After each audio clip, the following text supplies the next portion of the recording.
Okay, so I'm recording. So Right. yeah, go ahead.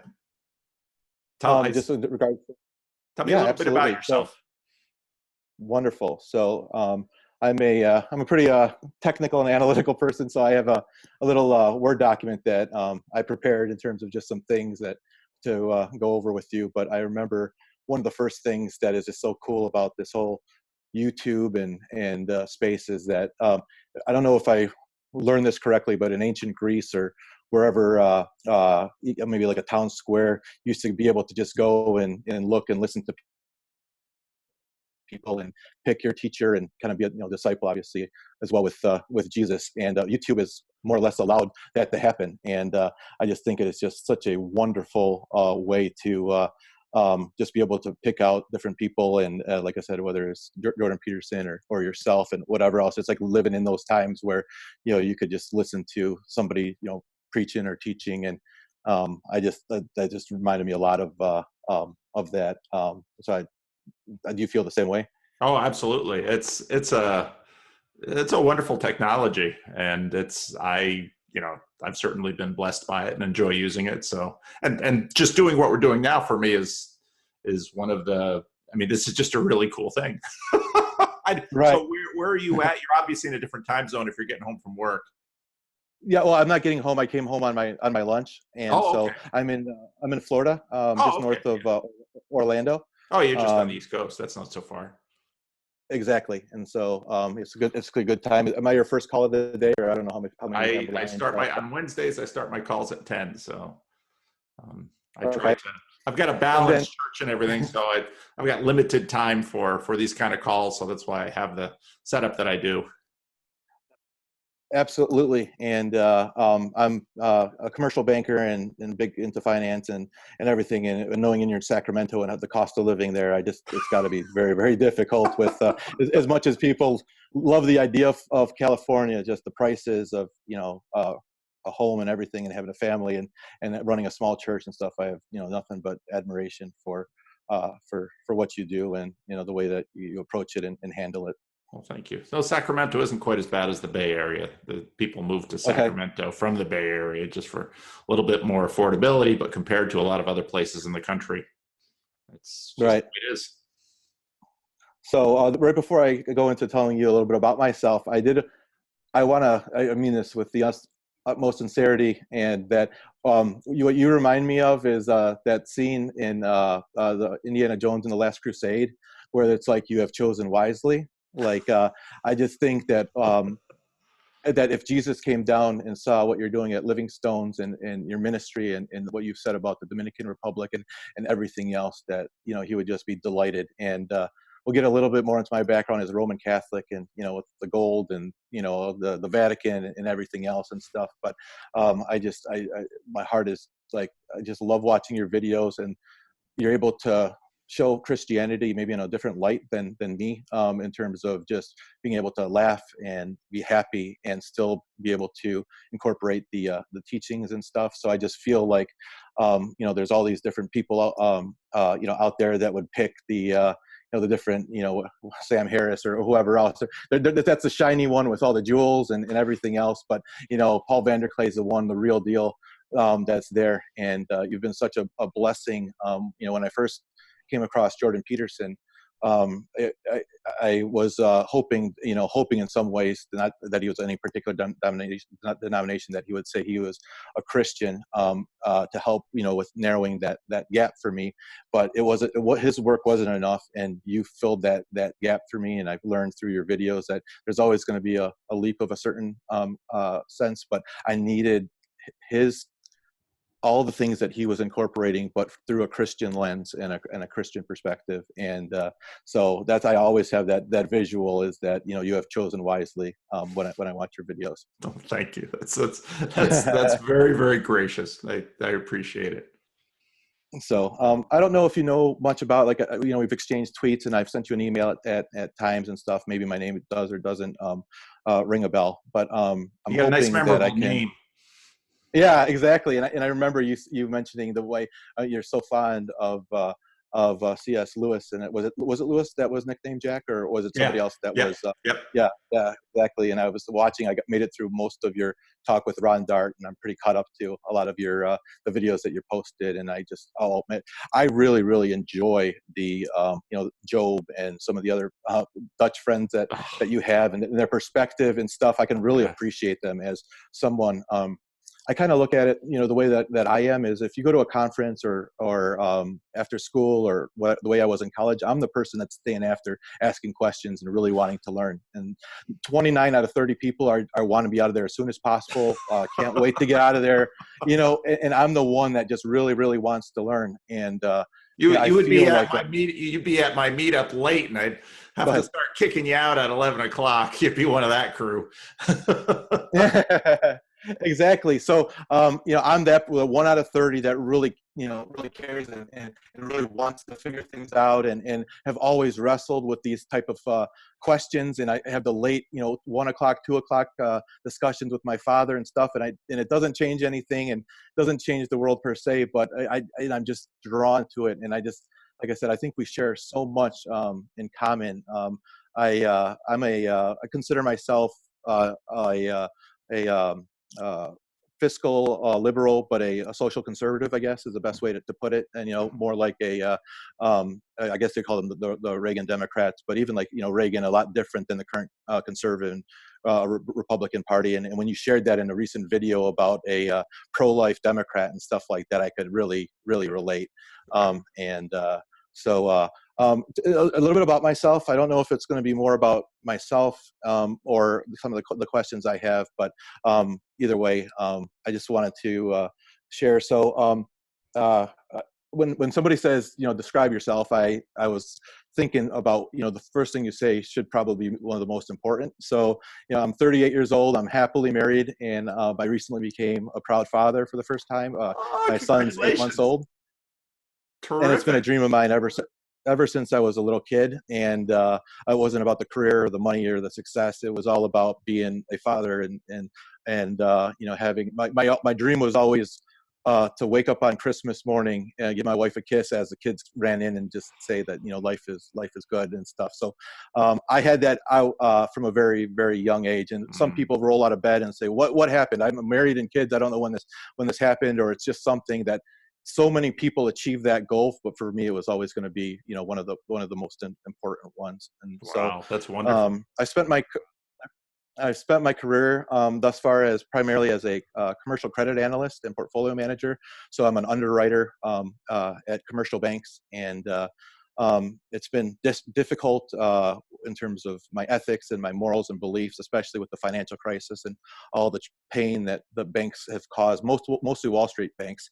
And so I made a choice to become a regulator with the state of Florida, and help ensure the safety and soundness of the financial, and started working with community banks. And I've since left and worked for a community bank now, and actually help make loans to people that really need it, not the people that are so wealthy that they don't really need it. And so, but I still feel the words I wrote down here are, my soul is like I said, it is not balanced or at rest or good with the profession that I'm in and stuff. So very analytical, and we can get into a little bit more of that as we go on. So I said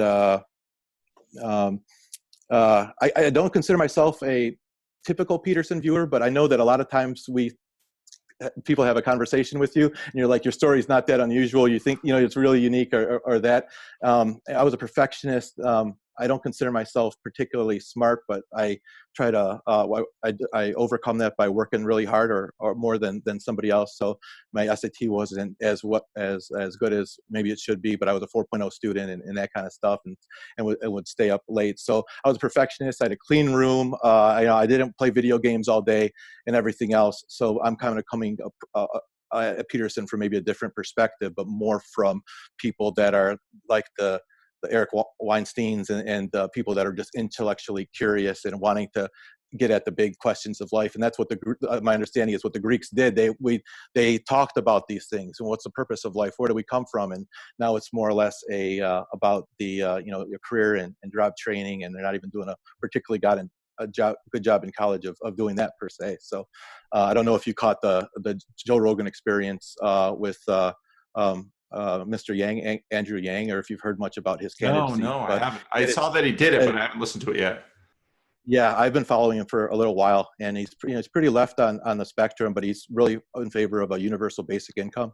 And as somebody who, I'm not particularly knowledgeable in terms of religion or biology or anything else, but I know finance and economics and banking very, very well. And he makes a lot of really good points, and I think you'll really, really enjoy his talk a lot. And I know that you watch Joe Rogan from time to time. So yeah. Well, I'll check it out then. Video. I know it's another video that you have to try to squeeze in amongst your day, but I think you'll enjoy it. So, I was going to say one of the big things that, in terms of my faith, is that both my parents were born in Poland, so I'm 100% Polish, and they came over in the 60s. And so, I'm sure you probably know, Polish is, I think there was last year they took a survey, and 93% of Polish people associate themselves as being Catholic, and I think there's about 2% that are other faiths, and then about 5% that don't affiliate. And I hear stories about, I've never been there, and it's a dream of mine to go there, but of even punk rockers with tattoos and mohawks that when they are on a public bus and they pass a church, they make the sign of the cross.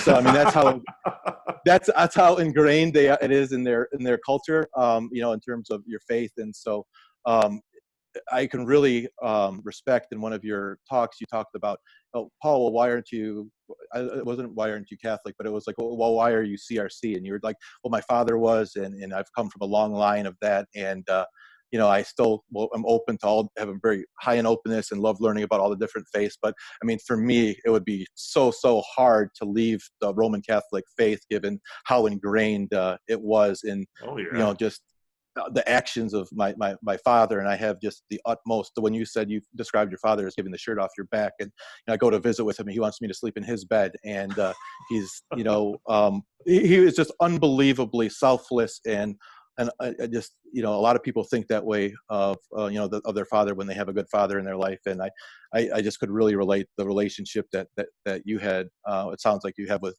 your dad, and then the relationship that I have with my dad. So, so that's a little bit, like I said, being of Polish descent, and is a large, and the Roman Catholic, not necessarily American Catholicism, but more of the Polish Catholicism, and all of the suffering that the Polish people have gone through. I don't know how much you know, but when you have Germany invading from the West, and Russia from the East, and how the U.S., like I said, what happened after the war, becoming a puppet of the Soviet Union, and obviously the Pope John Paul, and that whole ending of the Soviet Union, and how the first Polish Pope in history, and speaking 12 languages, and all that he did for the church, is obviously somebody that is really respected in our family.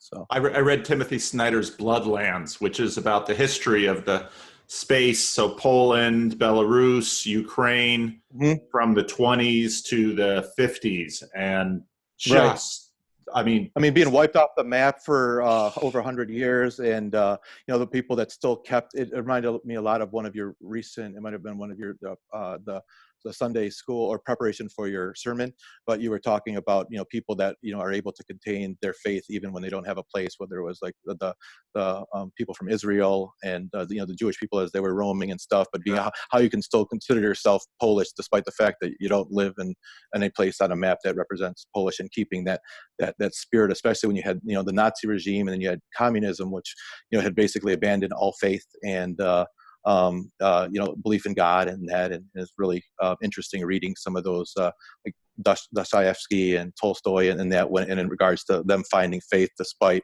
everything around them kind of going in the opposite direction.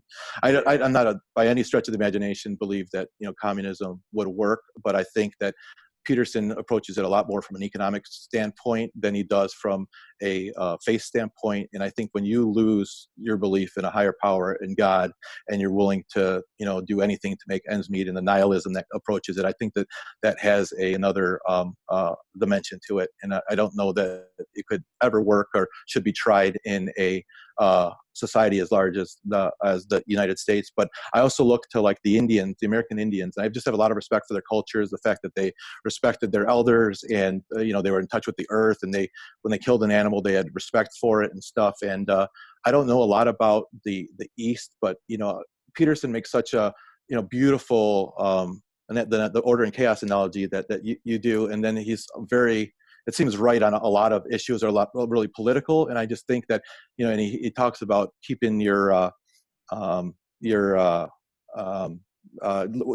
pretend when you listen to somebody that they have something that you might learn from, or something from his 12 rules. And I just think he isn't as open-minded as maybe I would hope him to be in some of these aspects. I always respected a professor who could argue both sides of a point equally well, and you never knew where they stood, and they let you make up your mind for yourself. And there's times where he'll just say, I don't know that, or that's not in my expertise. And he's so smart in so many different fields and when you have people that are just paying to see you, and you're traveling all around the world, and you have a Q&A that you can ask any question. I have a lot of respect that he doesn't have just canned questions, and that he's willing to take those on.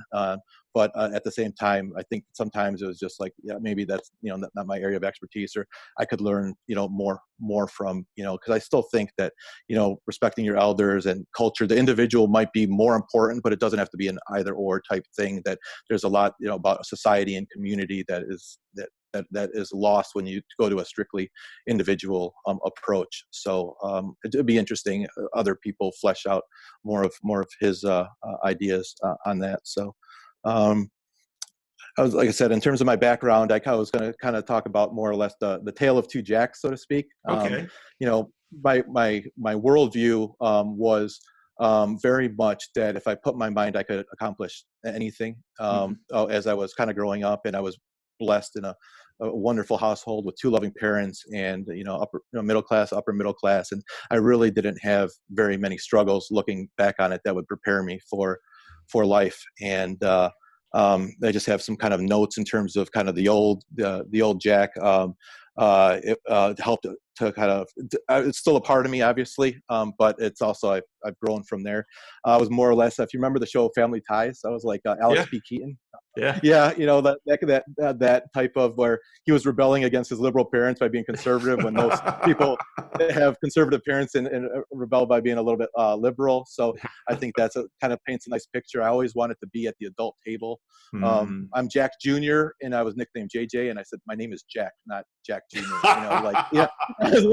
One of these guys. I was an old soul. I was more or less introverted. I was raised with old-fashioned values. I was analytical. I was introspective, always in my own head.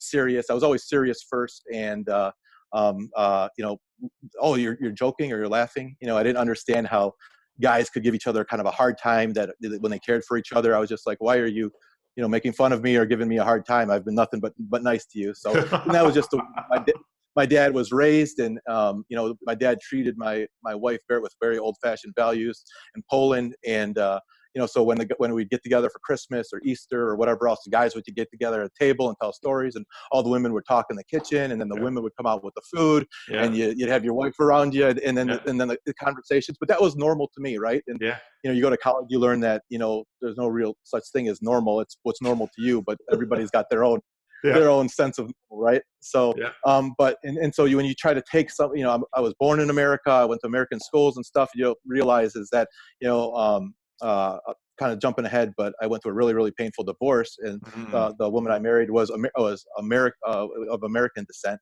or American and born and raised. And so the coming together, and she was also somebody that really didn't have faith, and born with born with faith, and some other details that we'll get into. And so you just realize that for her that wasn't normal. Like, why aren't you helping me out in the kitchen or whatever else? And it Yeah. was normal to me, and it wasn't anything disrespectful. It was just the way that things kind of worked. And I don't know if Yeah. it's similar with the Dutch or having your own customs and that. Oh But yeah. Yeah. The immigrants do. I just yeah, it's just something about it. And I've learned more about it recently. Whether it's you might not follow or probably know, but there's a guy named Bas Rutten. He's an MMA guy.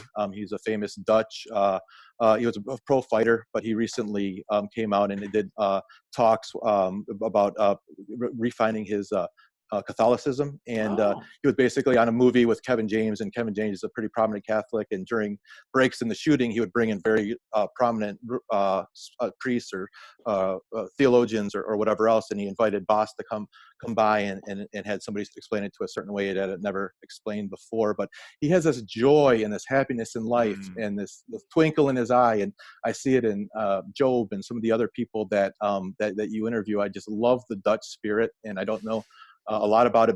I was born and raised in Michigan, and so Oh, obviously where in Grand Michigan? Rapids and that. Well, I was born in Detroit, but I grew up in Troy, Michigan, which Oh, is sure. Yeah. Troy, Birmingham, Royal Oak. It's one of the suburbs, and I have I in-laws went to there. a small private Christian. Yeah, do you? Okay. Yeah. So that was where I was born and raised, and Polish people came to Detroit looking for a job with the big three, Yeah. automotive, and Yeah. willing to work hard. My grandfather walked with a Polish to English dictionary, to get a job, and he basically moved trucks off the line for Dodge Truck from that's all he did is walk across the street and came back and was never late. And there's even a story about my other grandfather during the Detroit riots, where he said, I got to go to work. And so he put a shotgun on the top of his dash, hoping not to have to use it, but I'm going to work. That's what I do. I have a family and stuff. So, Yeah. Yeah. um, yeah. There's So, actually a lot of, in Grand Rapids, there's a significant Polish community too. And so is it there, really? oh yeah. So the Grand Rapids was heavily Dutch. Western Michigan was heavily Dutch. That's where a lot of the Dutch immigrants settled, but a lot of Polish immigrants in that side of the state too, and very similar work ethic as the Dutch and immigrant Yeah. values as the Dutch. But it was Reformed and Catholic, which for the Dutch felt very at home because the Netherlands is very Catholic and Reformed. So Okay. there's a lot of commonality. Plus, the Dutch also were surrounded by bigger, more powerful neighbors, and they were always, under somebody else's boot, except for short times where they had their own thing going. So there's a fair amount of Right. similarities between the Dutch and the Polish. And I completely relate. I think one of the people said that they could only find mostly Catholic churches around them. I don't know if it was Job or one of the other ones, and they didn't really feel at home there. And then they went to the kind of the smaller church, and they felt more at home there. And I could completely relate to so many of these people, even though that I was so blessed to be born into the faith, and confirmation and first communion and all of those things. But I still am approaching it from a little bit of a different perspective. Some of them, it seems like that the Christianity virus gets inside of their head, and they just can't shake it, and they want to shake it more than anything. And for me, it was kind of the opposite. When you started reading some things, when I started, having doubts or questioning my faith, that this other bug of doubt kind of got into me, and I was kind of trying to shake it. And I really looking forward to talking to you and helping me maybe steer me in the right direction when I tell you about the specific things that I struggling with and that. So I think I'm doing okay in terms of time. I want to be respectful for your time and everything. So I got someone after you at 11, so 11 my time. So okay, so we gotcha, perfect. got another 25 minutes. Okay, perfect. And so, so I really tried to be a perfect person as a child. And if the way that I would describe that is that, I really I had all these filters in my head, and I really tried to say the right thing and be like the best person that I could be. And not offend anybody, with all my words and everything. And then as I've, so that I think I've given you a little bit, between a lot about the Jack number one, if we want, or God one and God two, or, Jack one, or my worldview. But basically, I really didn't have a lot of, hardships that I had to face, and things were, it's like I broke my arm or something else, like big deal in the big scheme of things. And so I was like, there wasn't anything that I could put my mind to. And then when I got divorced, I was with the person I was with. I met her in college. We were together for 6.5 years. We were married for a year and a half. And that Polish instinct in me is, it's not about how miserable you are or whatever else. You made a commitment in front of God, Yeah. and you're going to Yeah. you're going to stick to it. And and I've realized that you can't make somebody love you, No. and there was nothing I could do. I could arrange for counseling or whatever, that somebody that wants to stay with you. And Yeah. so this was something that I couldn't fix. I couldn't work hard enough. I just Yeah.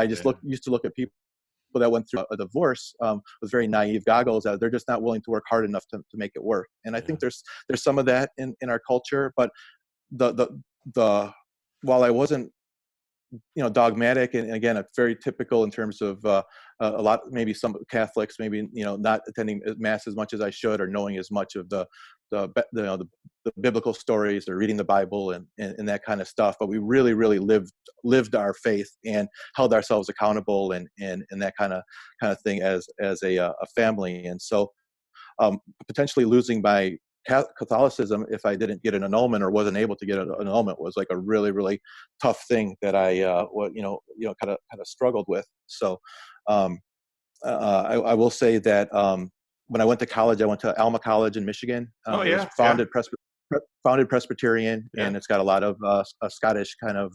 They do the Highland Games there. It's just north of Lansing, and so That's I wanted Charlton to. College would play them. Yeah, They're in the exactly. same, Right. they're in the same Absolutely. division. Yeah. Yep. And so, kind of going in to college, I was accepted at the University of Michigan and some other really prestigious schools. But Yeah. I had a influential teacher in my high school that said, "I'm on the board there. I'll waive your application fee. It was some of the best years of my life. Just give it a try." And they're going and just being a number at some of these other schools and be a 4.0 student and not getting a scholarship. I went to Alma, and they said, "Alma College welcomes Jack Hayes right here on the a little Yeah. board." And that was enough for me. Yep. And I said, I want to be a big fish in a small pond, and I don't want to be one of 200 students. I would want to be able to talk to my professors and that, and the rest is kind of history. But during that time, there's a lot of Protestants that went to that, and what a wonderful time college is for having late night debates and getting questioned and your beliefs and everything. And I had a couple friends that would just take me to task with chapter and verse on the Pope infallibility and all of the things that you hear about Catholicism, that kind of shook things a little bit, and realized why do I believe some of these things, and that I've come to believe. And the more saved, and the more different faith and works versus just faith alone, and the stuff that obviously you just know so much about and stuff. But it was and so I had my father arranged for a dinner with a priest, and I got a lot of those questions more or less answered, and so that was kind of my first kind of inkling into kind of a shaken faith, so to speak. And then after my divorce, I went to Charleston, South Carolina. It's kind of a strange story, but for somebody that is so analytical and trying to make the right decision all the time and not make a mistake, and I didn't make decisions for myself. I didn't make decisions to make my dad proud. That was the primarily thing that I wanted to do, maybe to a fault. So I didn't really learn how to make decisions. I just wanted to make my family and my proud. Most kids hate when they're are worried when their parents go to parent-teacher conferences. I couldn't wait for my dad to tell me that that he was proud of me, and it wasn't from a lack of love or anything like that. My dad told me, he said, Jackson. He called me Jackson, and that's what we named my son. My nickname was Jackson. So I wanted him to be his own man one day, but also to keep the line. Yeah. The family name. And so he said, Jackson, as long as you try your best, that's all I can ever expect from you. Yeah. And for me, that was like the ticket for my perfectionism, which was like, if I got a 98%, but I missed one that I shouldn't have missed, I was hard on myself. I knocked the mirror off my car on mistake when I was pulling into the driveway or backing out, and I punished myself. I went into my room and my dad's like, I did the same thing. It's okay. You know, he was loving, he was understanding, but I wanted, you know, I just wanted to, you know, make my father so proud. And so I didn't really make decisions, you know, for myself. And I wanted to be this kind of like, you know, stereotypical, you know, trying to be the perfect person that I could be, but not be myself. And Yeah. I don't know how that, I'm still working through that in some ways and understanding that. But after I went through my divorce, and the Jack that you're talking to now is open and very compassionate and empathetic. And I had a lot of those traits before, but I mean, nothing like going through trauma and suffering and Yeah. pain to really bring out some of those attributes. And I got this feedback from my friend, said, Jack, we liked you before, you know, you were a great guy, but we really didn't know you. We didn't know really what to make of you. You were really Mm. quiet and reserved and, you know, in your head. And now when I was in so much pain, I had to open up to other people, including, you know, my friends and stuff. They Yeah. got to know me and got to know the real me and Yeah.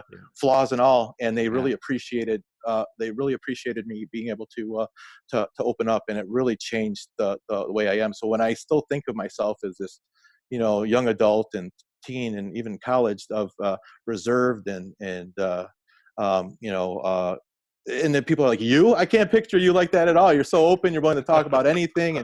And that just like, I just can't, you know, can't believe that. And so, you know, it's, you know, going through a divorce isn't anything that I would wish on my No. worst No. enemy. But at the same time, it was the way that, you know, I was able to, you know, gain some very important qualities and traits that have really kind of served me, Yeah. served me well, I guess. So, Yeah. but kind of circling back around, so being such an analytical person, my mom died tragically, Mm. and so you know, the divorce and my mom dying tragically, and a failed business that my dad spent a lot of my dad spent a lot of money on my mom, their retirement money when she wasn't able to go back to work when she was sick, Mm. because she was a dental hygienist, and one of the things was that she had, when they were doing all these tests on her, they found that she had aneurysms in her brain, and Oh. had several of them, and they were large, and Oh. what they were concerned about was that as a dental hygienist, even though she was cleared to go back to work, she loved her patients. Her patients would follow her wherever she went, and she would buy them Yeah. presents. And that was like really a big Yeah. part of her life, was her patients. And when she couldn't go back to work because they're afraid that one could pop at any time and Sure. be a liability, she wasn't able. Yeah. So she went Yeah. through the Cobra health insurance, and then after that, Mm. the health insurance was my dad's retirement account. And you know, when you look at any medical bill, that top line that a lot of people never pay, well, that's what people without insurance pay. And there wasn't anything that we could you know, do about it. So my dad lost a lot of money doing that. And then when my Wow. brother was struggling, he took hundreds of thousands of dollars, which was a large, significant share of his savings, to help open up a business to give my brother a future. And, you know, we were doing well, and we were doing a great business. And then the financial crisis hit, and, you know, people didn't have disposable income and stuff. Oh. The business was a video game lounge and entertainment suites business. Mhm. And what it was the design to do was, I was an athlete. My brother was a little bit more into video games and that kind of stuff. But you know, for young adults who had those arcades back in the 80s, and they could have a Yeah. place and a Yeah. community, Yeah. and you know, a place to go. And Yeah. this was to, you know, try to help kids get out of their basement or at their Yeah. house, or give parents a place where they could have their kids. Yeah. When the financial crisis hit, it just decimated the business. And Oh. you know, we were only able to sell it for pennies on the dollar to, you know, Oh. somebody that was trying to keep it going. But so, I mean, it was just like one after another. And I really still didn't necessarily question my faith at that time. But when I would go back to church, I'm sure you can appreciate this, that whenever I went back to church, and when some of these stories that you tell, like, you know, they just, you know, happened, this coincidence, the guy that was walking on the trail, I'm so sorry, I'm bad with names. He was going on the trail, and then the one person told him about coming to church with them, and he's just like, Yeah. Yeah. That's I don't want Darren. to do that. Or Darren, yeah, Yeah. exactly. So, you know, or the, you know, where they have this fortuitous event and stuff. For me, every time I would go back to church, it was like, we have 3 collections today, and it's going to be for our third social. It's for our third social hall, you know. Or I'd have a priest who was in his homily talking about financial issues. And you know, there's a time in the Catholic, you know, liturgy for when matters. And I know that it's tough, and I'm a finance person, and I watch every penny that, you got to pay the light bill, and you got to make ends meet and for contribution, but it's like at the third social hall or something, and I'm just trying to get back, and I'm trying to get away. It's my time to get away from banking and finance. And in my career as a credit analyst, I'm trying to identify risks and mitigate them. And I'm always looking at the negative side of how something can go wrong. Yeah. And our family has a really strong on my mother's side, suicide and depression, genetic that runs through that family. So I'm predisposed to that, and like I said, so it's very difficult when you have that, and it's very similar to the way that Peterson describes it in some of his older videos, where he's like, I'm on an antidepressant right now, and I'm never ever going to go off it. It's changed my life. He would sleep all the time. He had was lethargic and all these other types of things. So I have the utmost sympathy for people that suffer from depression, from the passing or a difficult time, or for some, but with those people, it's like I can, at least you can go back and say, I have something, and I'm supposed to be grieving right now, and this is supposed to be happening. I can lay it to. And with people where it's more genetic, it's like you could be having a great day, and this cloud comes over you, and the voices, start coming, and there's no real trigger, and it's just the strangest, it's the strangest thing. Thank God that they're doing so many things, but I just know that there's a lot of people that have depression, and it's just it's just so misunderstood, and such a bad word. Talk about not having the right word in your language for a condition, whether it's translating the Bible or anything else. And that's the depression is. There's so many different things. There's traumatic events, and then there's the kind of more genetic, and they're doing a lot of different work on it. But so that was just really something that was difficult to go through all of these. All these times, and when I really felt like that I was being called, or I was upset at God, but how can you be upset at God at someone or something that doesn't exist? And I wanted to go back and really get helped. Like I said, I would have one of those unfortunate events with the the going to church and it being about money or whatever else, and I said, like, that's not why why I'm here, and that's why you talk about a small little church and this and that, and I mean that's just in the Indiana Jones and the Last Crusade analogy. Just that really speaks to me. That's the way that I that I'm being drawn to. But I'm really with the way that you are with CNC, the Catholicism is very important. And I remember reading a Robin Williams quote, which is from one of his stand-up specials, which is, I think he said, I'm Episcopal, not Catholic. It's the same as Catholicism. It's the same beliefs. It's just half the guilt. I don't know if you've ever, have you heard that? And I didn't know enough about it, but I'm like, man, I got to try Episcopal Church, because I'm a serious person, and I'm really, really hard on myself. And there's all these Christians that are laughing and enjoying their lives and not being hard on themselves. I'm looking at, man, like I did a really good job today, and I still sin this and this. Like, I'm a horrible person and I'm beaten down. Some people need that, to kind of get down their ego. And I'm the opposite. I need to be kind of built up, because maybe it's a low self-esteem issue or something as I was growing up, or being, more of a gentleman and quiet and reserved. I wasn't particularly good with, dating. And so my dad taught me all these old fashioned values that, in America, it's a little bit different. And it's more kind of the outgoing and type guy, and that gets maybe a little bit more attention. And when I met my current wife, and she's from England, born and raised in England, and she was over here temporarily, and it seems like our values are very meshed. Maybe some of Europe, some parts of Europe, yes and no.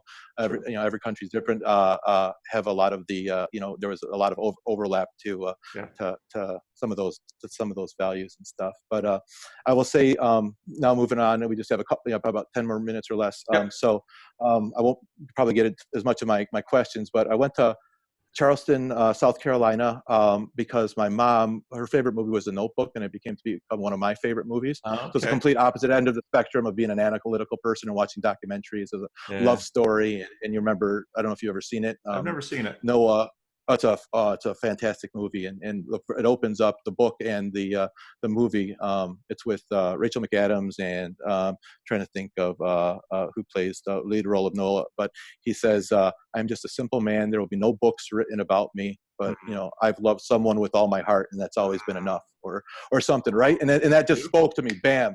And Yeah. so I went with my dad in memory of my mom, and I went around Charleston, South Carolina, where it was filmed, and went to all the filming locations and everything else. Had a great road trip with my dad in memory of my mom, and ended up spending Mm. some time in Charleston, South Carolina, just kind of following my heart, trying to figure things out after my divorce. And I ended up Yeah. going to Charleston Southern University to take some MBA classes. Uh-huh. And Charleston Southern is Baptist, and Okay. so I had my experience, with in college with some Protestants, but then with going to an MBA program at Baptist college. Even though it was an MBA program and business minded and stuff like that, it was really eye opening, and Huh. that's where I got introduced to the Veritas Forum, Oh and yeah. where there's really really good information. But I also was watching all of these debates, and Christopher Hitchens for the first time was a virus that kind of infected my brain, and created sick and commanded to be well. And why didn't Jesus talk about slavery? And Yeah. it's a celestial North Korea, if you're commanded. And at least the Old Testament, when you died, there was no more suffering. And then in the New Testament, your suffering is going to go after you die. We're going to punish you after you're dead. Mm. And I don't know if you follow or have seen much of Hitchens or his with Alistair McGrath and some of his the points that he makes, but he's just very very persuasive, Oh and he's yeah. very it's just very difficult for somebody that is a very logical, Yeah. and a lot of the Jordan people that are attracted, and a lot of the people that are the atheists and agnostic viewers that are kind of finding Peterson, I wouldn't say experimenting, but starting to read more about Christianity. So mine's kind of like a reverse of all of that, Mm-hmm. So in terms of just some questions that I kind of wrote down for myself is in terms of the kind of the spiritual. You get this question so much, but there's a book that was written recently. It was about it's called like Bad Jesus, and it was like the ethical teachings of Jesus. It's some religious scholar that wrote it, and I was saying, I'm so I want to become a little bit more practical, and so will I know whether or not the resurrection ever happened? No. Will I ever know a lot of these things? I'll never know. But what I can do is read the Gospels and read the New Testament and look at Jesus as an ethical figure, and look the way that he navigated through life, and the parables and everything else, and use that. So that's something that I wanted to do. And I came across this book and some other criticisms of just, it's just a fundamental belief of the Christians that Jesus was the essential character that you model yourself after. And, he is like, a perfect person. He never sinned. He didn't make any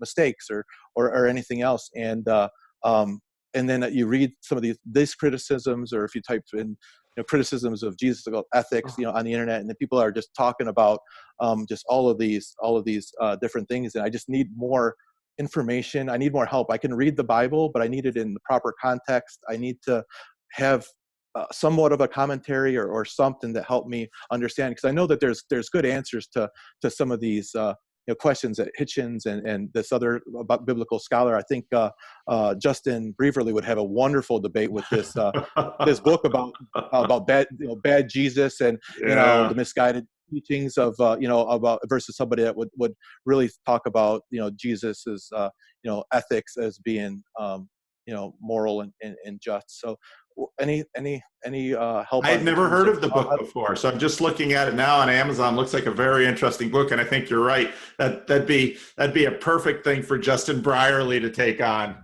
Right, Make a and so perfect setup for Unbelievable. right, and then in terms of and I'm just going to rapid fire a couple of these. Sure. I heard a saying once: "Wear a cross, bear a cross." Mm. And that was something that was kind of interesting to me, and so taking on a burden, carrying a cross, after the way that Jordan Peterson and how important it is to meaning, it has a whole other meaning to me. But Yeah. when you look at life, do you think or look at life as a test of some ways? God test the people that he loves the most? Does any of that ring true, or is it completely against it? I'm just curious of how, you view, especially when you lose the ability for me to try to be the perfect person. You still want to act well, but you're acting more like yourself, which is when I act more like myself, I'm gonna sin a little bit, sin a little bit more, and be more the person that kind of comes out naturally. But if I believe, and I'm doing my best to act out my faith and the best way, what is the purposes of us being here? And like, is it a test? Is it to help prepare us? I just was wondering how you view that. Well, one of the interesting things, of course, the book of James famously begins in verse 2. Consider it pure joy, my brothers and sisters, whenever you face many trials of many kinds, because you know that the testing of your faith produces perseverance, and let perseverance finish its work, so that you may become mature and complete, not lacking in anything. Because I'm a Christian, I think that this life for us is the front porch to whatever it is God is doing further up and further in. So the New Testament is quite clear that that God does test us, but he tests us not to exclude us, but tests us to perfect us. And it's interesting in the New Testament, test and trial, they all come from the same Greek words. So right. But yet at the same time, Jesus in the Lord's Prayer invites us to pray and keep us from the time of testing.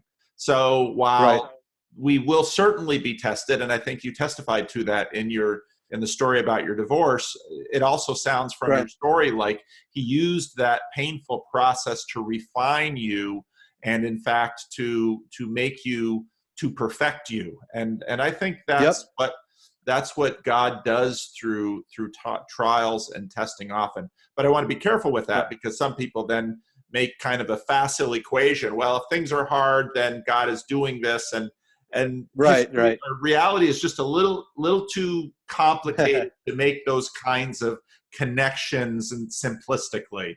But I think Christians can very easily say that when we suffer trials and difficulties, that these are opportunities for God to perfect us. And so then what is this life in terms of where he's taking us?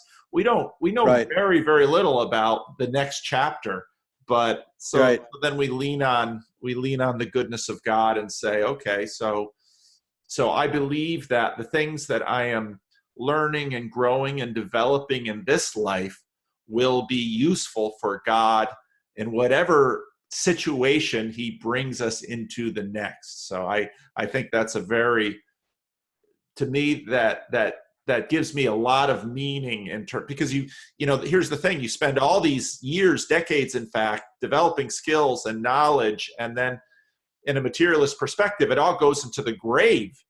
Most exactly. a few people write books, and even the great books that many people will write, just a tiny fraction will be remembered or exist through time. And I mean, history is just a horrendous waste. And I believe that God won't.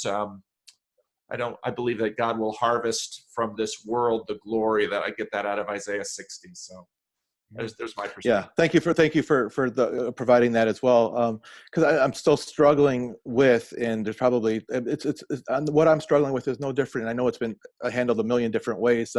When somebody commits suicide, they've been pushed to the past their so they've been tested, but more than they can handle, or they say, Jesus decided not to heal some people and other people.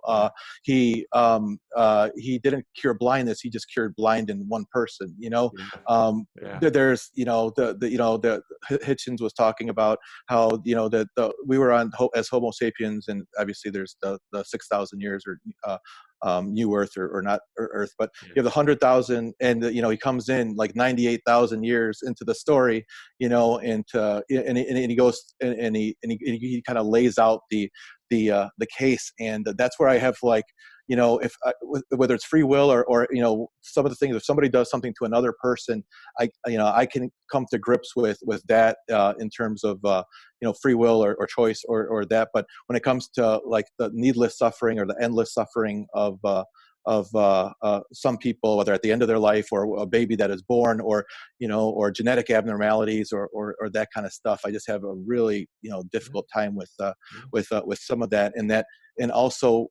properly understanding the you're nothing, you're nothing, you mean nothing, you can't get through me, like you're just so little, what you do means absolutely nothing to me.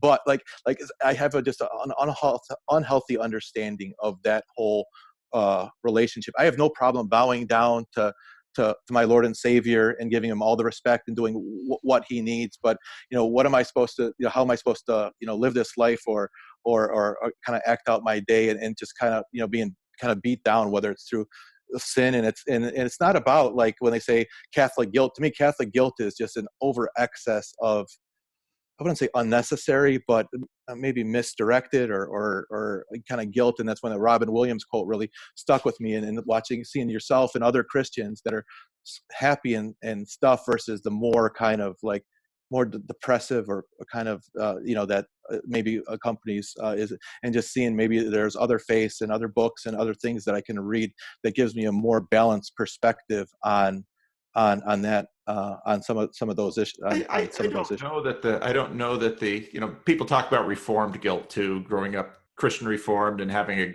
a doctrine of total depravity. But I think that Christianity in any of its faithful traditions is fundamentally an optimistic story. And I think that the Bible is the original divine comedy, because in Christianity, God creates the world not out of strife, like in some mythologies, not as a sexual byproduct in other mythologies, but out of joy. And the reason God makes the world is because he is so full of joy. And even a movie like The Color Purple has it. It's one of my favorite lines where God is trying to share a good thing. Well, what good thing is God trying to share? Himself, which is the best thing. Right. And so, whereas I think traditions like the Dutch and the Poles that had much suffering, in some ways, I grew up with what I call Dutch Stoicism, which was nobody wants to hear you complain. And that's a refrain. Well, from the Frisian side, my mother's side of the family, that those people had hard lives, and it is true that you have a bunch of whiners and complainers. When everybody is suffering, you get sick of that, and so you kind of smack them on the head and say, "Yeah, it's bad for everyone. Just shut up, because your complaining makes it worse." And so there was this Dutch Stoicism that was very much in our culture, and I understand how these things get into cultures. They're adaptive mechanisms to help people survive hard times. But the faith, finally, in my opinion, is the most joyful, optimistic, in my opinion, again, the most meaningful worldview that I know. If I knew a better worldview, I'd switch. But and that's deep down in my heart. That's exactly how I feel. If I watch any debate, when it comes to whether it was New Atheist or anything, my skin would crawl. There was a recent one with I think it was an unbelievable one with what's the most recent unbelievable was on stage. It was kind of live. It was John Lennox, I believe, was on stage versus somebody else. But basically, I mean, I love Lennox, and you just see the spirit of Christians, and I see your spirit, and I see the spirits of Christians. I completely agree with that, and that is my heart truly. But it's the brain, the part of my brain that's getting ahead and in the way and trying to help.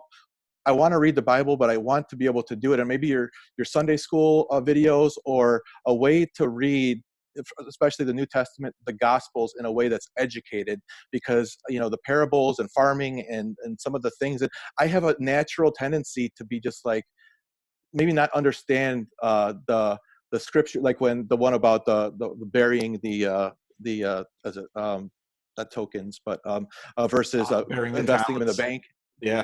talents, right? Yeah. Or the, the prodigal son, and why, having a misunderstanding of that as someone that's tried really, really hard, and I know other, to the other extent, I have friends, real good friends that I care deeply about that are Protestants, but they live a kind of like, I'm saved, I'm good, I'm gonna try the best I have, and they have a lot more joy and happiness in their faith than I have, maybe, to be just kind of self-critical. So just a way to read and the Bible, and Bible study, or something else, like good books, or like, I don't know if there's a commentary. You have shelves full of commentaries, but is there any in particular that you turn back, or like No, a good the study Bible parables is of Jesus? helpful. Or, A good yep, study I'm Bible just is helpful, and then usually pick and choose. Often, some of the best commentaries on a particular book of the Bible isn't necessarily a technical commentary.